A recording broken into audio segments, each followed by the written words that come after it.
Buenos días, estamos con la neuropsicóloga Mariela Lara. Nosotros somos estudiantes de Psicología Clínica en cuarto nivel de la Universidad Católica del Ecuador. Yo soy André Rodríguez y ella es Abigail Maldonado, y a continuación vamos a hacer una pequeña entrevista. Bueno, vamos a comenzar con la primera pregunta.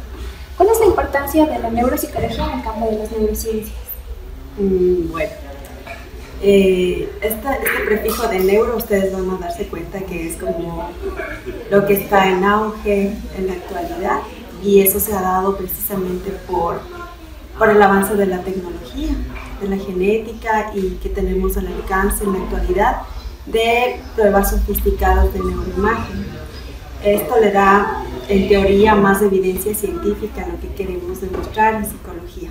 Entonces yo creo que eso nos da peso en la actualidad, pero que también no debemos descuidar la parte psicológica como tal. O sea, lo neuro es importante, el saber la localización, el funcionamiento cerebral y demás, pero la interpretación que nosotros le damos a la conducta también es importante. Entonces, ahorita es el auge de las neurociencias y tiene mucha relevancia porque nos permite abrirnos campo en lo científico, en lo metodológico, en las investigaciones, en las publicaciones. De ahí la importancia de la neurociencia en la actualidad, la relevancia. Bueno, ¿y cuáles son las patologías más comunes que afectan a la población, principalmente a la población infantil, ya que esa es su especialidad? Ya, en la consulta lo que más se evalúa es lo relacionado al neurodesarrollo, es decir, dificultades del aprendizaje. Entonces, lo que nosotros hacemos en la consulta es desarrollar perfiles, porque tradicionalmente en cuanto al aprendizaje al niño se le hace una evaluación más de tipo pedagógica, y ahí sí recalcamos la importancia de lo neuro.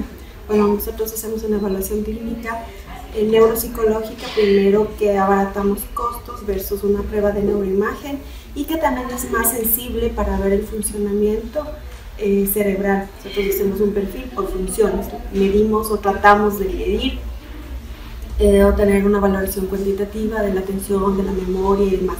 Entonces, niños que tienen dificultades en su desarrollo, que ahora se le llama neurodesarrollo, son los que más acuden a las evaluaciones porque son remitidos por los maestros, ya que ahora en la educación se está hablando muchísimo de la neuroeducación.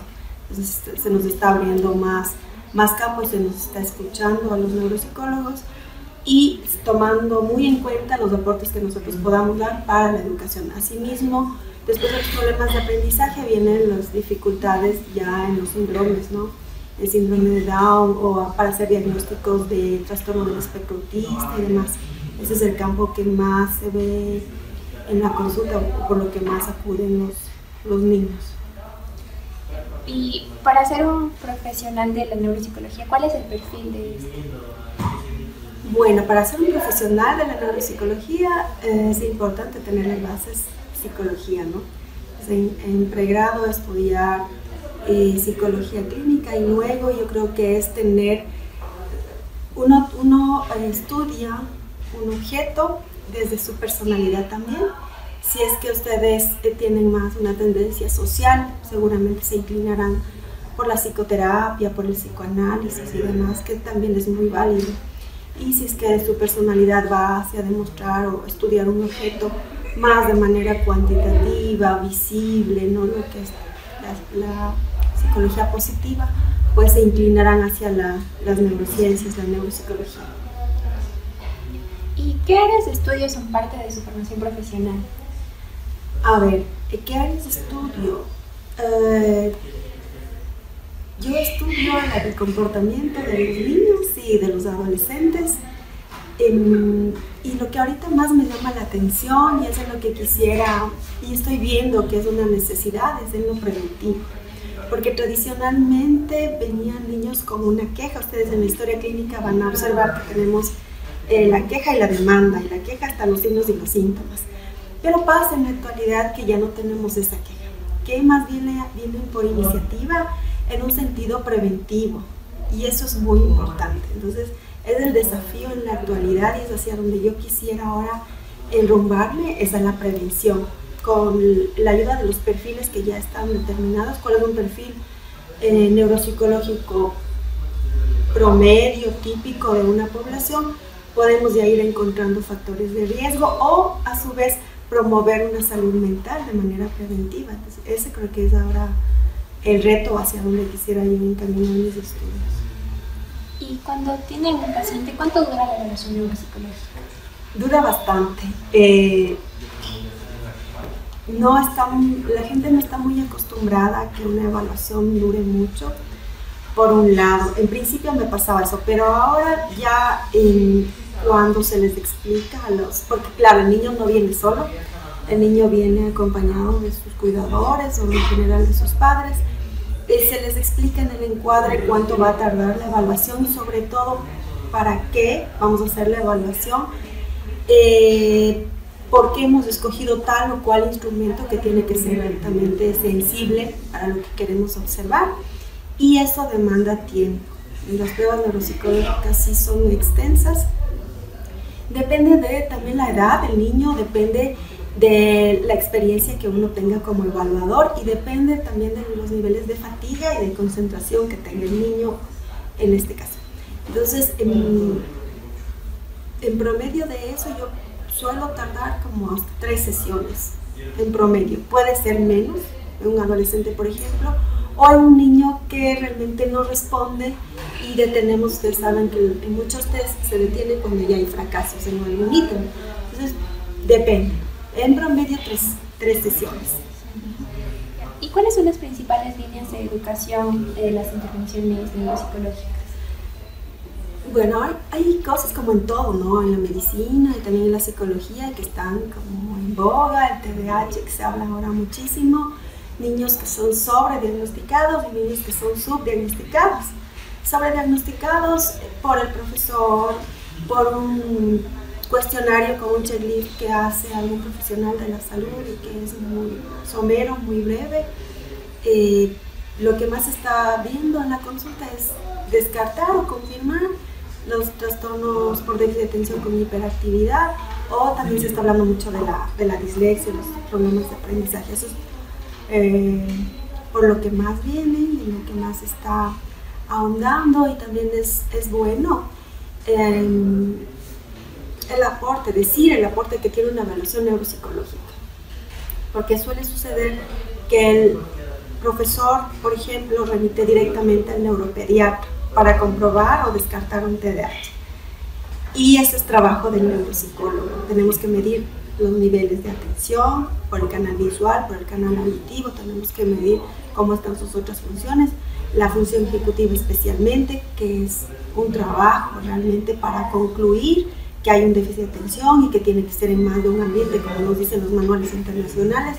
Entonces no es tan a la ligera el diagnóstico, y por eso sí es muy importante que los profesionales con los que trabajamos, los psicólogos, los pediatras, los médicos, los neuropediatras, estén al tanto. Y veo que en la actualidad ya se está dando mucho valor a una evaluación neuropsicológica. Y dentro del campo de la rehabilitación, ¿cómo aplica la validez ecológica en los programas de recuperación de daño cerebral? A ver, primero que esto no se aplica mucho en el caso de los niños. Ya muy pocos niños vienen con un traumatismo craneoencefálico y demás. Muy, muy raro. Más vemos dificultades en el neurodesarrollo. Y ¿cuál es la tendencia en la actualidad? Hablamos de la rehabilitación en el campo ecológico funcional. ¿Por qué? Porque yo puedo trabajar en activar una función, por ejemplo, de la atención sostenida, y que me puede ir muy bien en una tarea de escritorio, pero el niño llega a su ambiente escolar, familiar y social y a desadaptación porque no sostiene los niveles de atención. ¿Qué estoy logrando si es que yo mido mejoras en los niveles atencionales en tareas de escritorio, pero no es funcional? Entonces, ahí está el reto también. Siempre ir haciendo registros de cómo está funcionando realmente en su ambiente y que se pueda mejorar la calidad de vida y la adaptación de los niños para un ambiente real, más allá del escritorio. ¿Y cuáles son los beneficios adicionales en el trabajo, en la relación de un neuropsicólogo y de un neurólogo? súper importante. Yo siempre les digo a los padres que ninguno reemplaza al otro. Es tan importante el trabajo del neurólogo, el neuropediatra en este caso, con quienes yo trabajo, y es tan importante el trabajo del neuropsicólogo. No nos podemos reemplazar, nos complementamos, y mucho mejor si es que podemos comunicarnos, estar en permanente comunicación hasta el momento de dar de alta, si cabe el término, al niño, al paciente, que muchas veces es el momento en donde las quejas de los profesores, que es en donde más desadaptación hay en el ambiente escolar, ya se eliminan esas quejas. Entonces, paulatinamente, cuando vamos trabajando en conjunto con el neuropediatra va dosificando la medicación hasta el momento de llegar a prescindir del fármaco. Yo creo que ahí es el momento del éxito. ¿Por qué? Porque cuando nosotros hacemos una estimulación cognitiva, hacemos cambios en el cerebro a nivel funcional, y mientras tanto, en principio, sí es muy importante el fármaco.